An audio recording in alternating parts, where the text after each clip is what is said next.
give a warm welcome to our Clearwater, Florida-based guide through the amazing world of personality and perception, Jim Barr.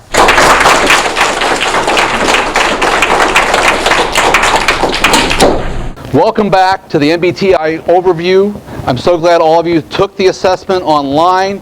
Before we share with you your results, we're going to go over a little bit about what it all means, where it came from, and the fact that you are not going to be assigned a type, you are going to select a type. And we're going to go through what's a process known as verification of type.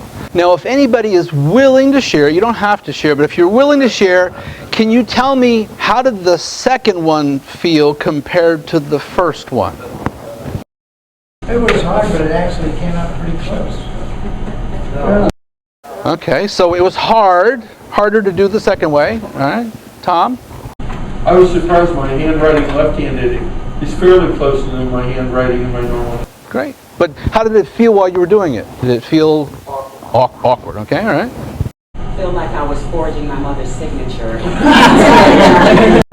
And I noticed somebody said, oh, this is going to take a while. Did it take you a little longer? So this is exactly what we're talking about, preference. Obviously, all of you are able to use both hands.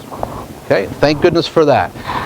But you have a preference, at least it would seem. Some of you might not. Some of you might be able to write equally well with both hands, and that's a wonderful thing. Now, my introverts, I'm not going to ask you any questions, okay? But let's say you were running a project. You're in charge individually, just one of you individually, each person individually. And unfortunately, you got some of those people on your team.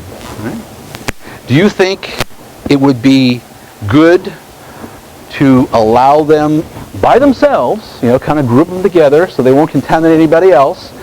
If it would be good to let them, kind of brainstorm. I know brainstorm is a really nasty word, but, if you let them brainstorm, maybe after a couple of hours, they might have a good idea. Because this is just one letter. We're talking about one letter. There's 4 letters. They're going to be different than you. And it's going to be maybe even annoying. But now you'll have some tools to be able to have some self-understanding, some self-discovery, and then to be able to use that in a team and interaction. Why don't we go ahead and take a break? You guys doing a great job. You having a good time? Yeah. All right, give yourself a hand.